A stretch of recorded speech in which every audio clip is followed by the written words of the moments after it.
Uh, what I wanted to talk about in terms of the infamous clip about Catholic politics that I kind of ranted about is I wanted to add a little bit more of the sort of practical dimension of what that means and what that looks like for a lot of you, and kind of some, I guess you could say, fixes for some of the remedies is a better word, remedies for some behavior that goes against how we achieve our goals, because our goals really is world domination, one world government, one world religion. That's our goals.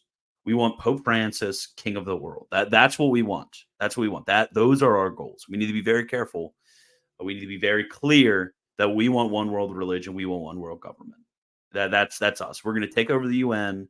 I'm joking. I'm joking, by the way. We're going to take over the UN. We're going to take over the EU. We're going to take over NATO. All of these like world domination thing, like the World Council of Churches. Yeah, that's actually just us moving everybody towards papism. You know, that's us tricking all of the other religions until eventually we take them over, and also for all the other governments as well. That's just us tricking them so we can take them all over and we can achieve our goals. That's what we're doing. That's what we're doing, guys, and we're winning. We're winning. Pope Francis winning. Mm, coffee's hot.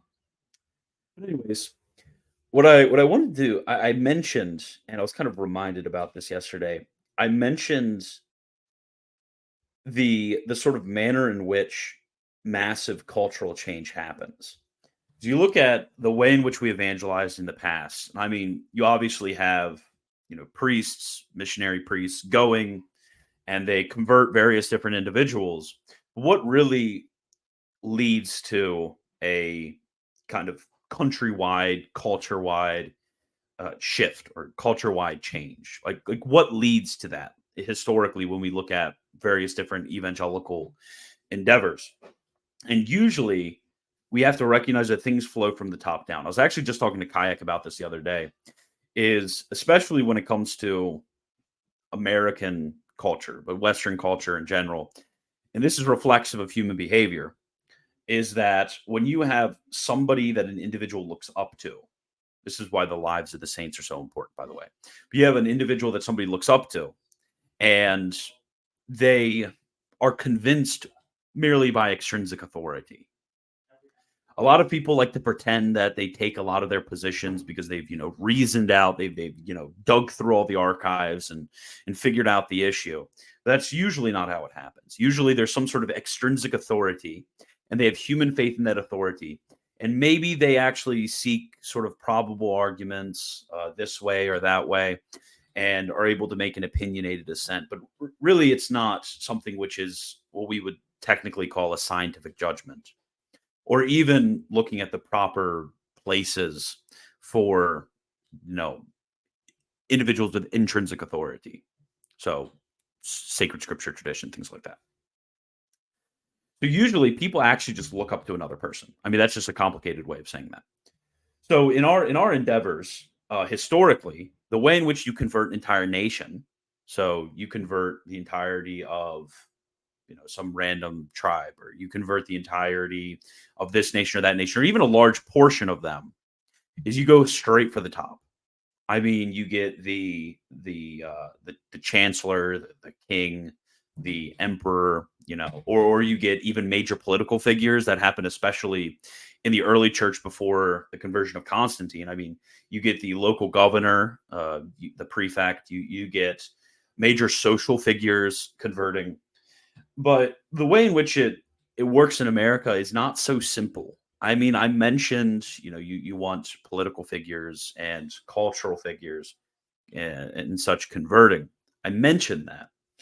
But in the United States, it doesn't have the same sort of crystallized social structure as it does in other places historically. So it's not as simple as us just evangelizing, the king. It's not that easy. So how exactly do we do that? So really, what our opportunity that we have in the West is that we have the opportunity to become those people. That's really important. Not only to convert those people, but no, we have the opportunity to become those people. And how do you become those people?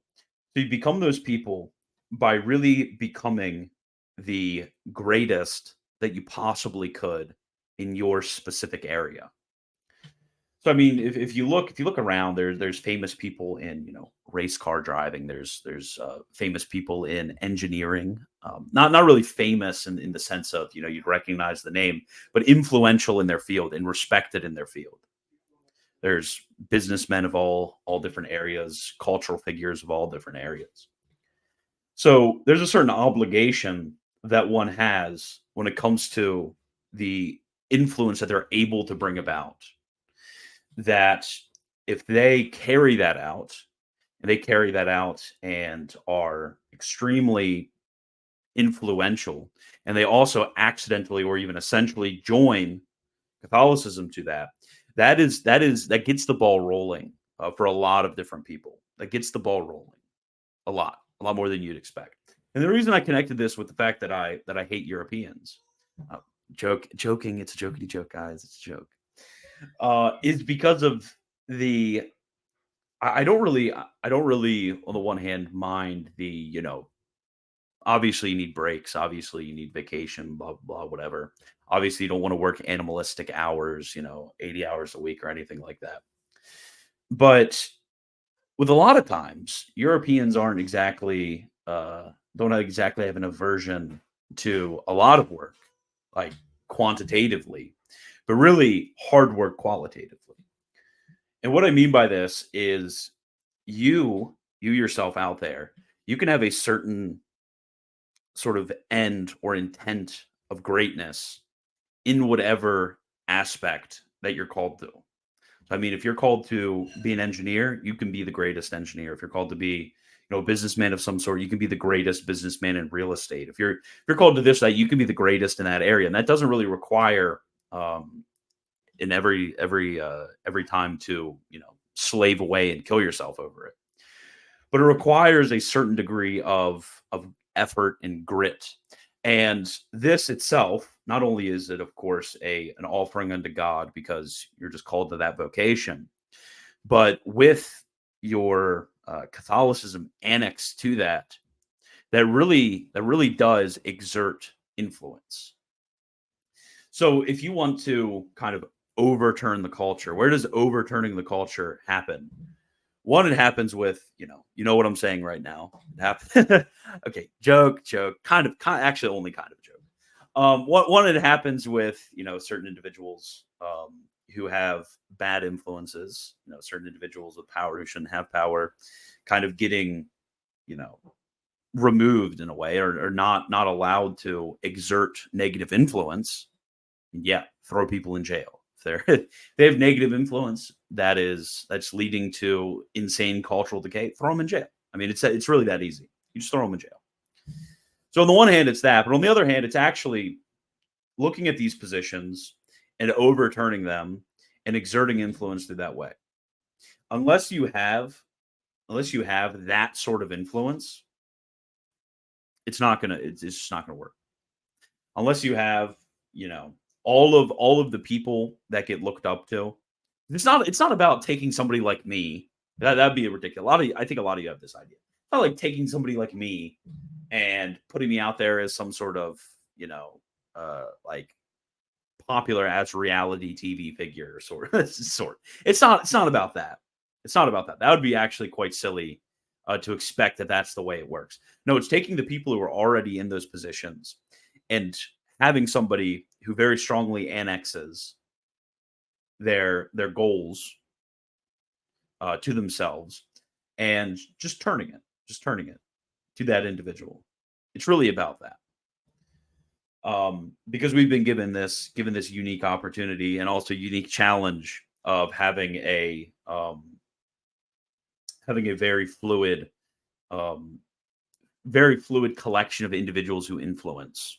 You know, I wasn't gonna say very fluid collection of influencers because that gives a whole different vibe. But yeah, basically that's what I've been thinking about a lot.